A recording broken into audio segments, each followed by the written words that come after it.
Lionel Messi এবং Argentine formula 1 racing তারকা Franco কোলাপিন্তোর এক মজার গল্প শোনাব আজকে। স্বপ্ন পূরণের এক গল্পের নায়ক আর্জেন্টাইন ফর্মুলা 1 তারকা ফ্র্যাঙ্কো কোলাপিন্তোর আজীবনের এক স্বপ্ন পূরণ হয়েছে। মায়ামি গ্র্যাঁ-প্রির ঠিক আগেই তিনি দেখা করার সুযোগ পেয়েছেন তার আদর্শ এবং কিংবদন্তি ফুটবলার লিওনেল মেসির সাথে। ইন্টার মিয়ামির ট্রেনিং গ্রাউন্ডে এই দুই তারকার মিলন ঘটে।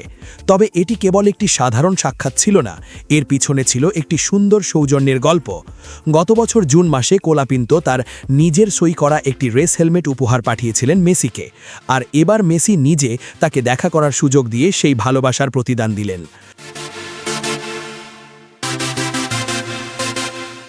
আর্জেন্টাইনদের মিলন মেলায় বুয়েনাস আইরেসে একটি প্রদর্শনীর সময় কোলাপিন্তো ইচ্ছা প্রকাশ করেছিলেন যে মেসির সাথে দেখা করাটাই তার জীবনের সবচেয়ে বড় ইচ্ছা। সেই ইচ্ছা পূরণ হল মায়ামির মাটিতে। মেসির সাথে সেখানে উপস্থিত ছিলেন তার জাতীয় দলের সতীর্থ রদ্রিগো দি পলো।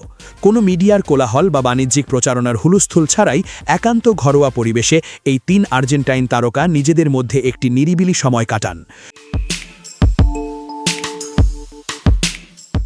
স্বপ্ন যখন সত্যি হয়, মেসির সাথে এই একান্ত মুহূর্তটি নিয়ে কোলাপিন্তো অত্যন্ত আবেগপ্রবণ হয়ে পড়েন। তিনি জানান, আমি সারা জীবন এই দিনটির স্বপ্ন দেখেছি।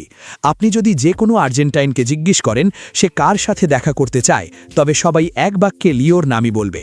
আমি সেই সুযোগটি পেয়েছি। বোকা জুনিয়র্সের ভক্ত কোলাপিন্তো মেসির সাথে খেলাধুলার বাইরেও ব্যক্তিগত বিষয় নিয়ে আড্ডা দিয়েছেন। তিনি বলেন, সেখানে কোনো ক্যামেরা ছিল না কোনো মার্কেটিংয়ের চাপ, শুধু আমি, লিও এবং রদ্রিগো। আমরা তিনজন ব্যক্তিগত গল্পে মেতেছিলাম। তার মতো একজনের মূল্যবান সময় পাওয়া আমার কাছে অনেক বড় পাওয়া। প্রেরণা নিয়ে ফিরছেন ট্র্যাকে। কোলাপিন্তো দীর্ঘ 5 সপ্তাহের বিরতির পর মায়ামি গ্র্যাঁ-প্রির মাধ্যমে আবার শুরু হচ্ছে ফর্মুলা 1 সিজন। কোলাপিন্তো বর্তমানে ড্রাইভারদের তালিকায় 16তম স্থানে রয়েছেন। নিজের দেশের মহানায়ক মেসির কাছ থেকে পাওয়া এই প্রেরণা তাকে ফ্লোরিডার এই কঠিন সার্কিটে ভালো পারফর্ম করতে সাহায্য করবে বলেই ফুটবল ও রেসিং ভক্তদের প্রত্যাশা। লাইক এবং সাবস্ক্রাইব করে স্পোর্টস বাংলা আপডেটের পাশেই থাকুন। ধন্যবাদ।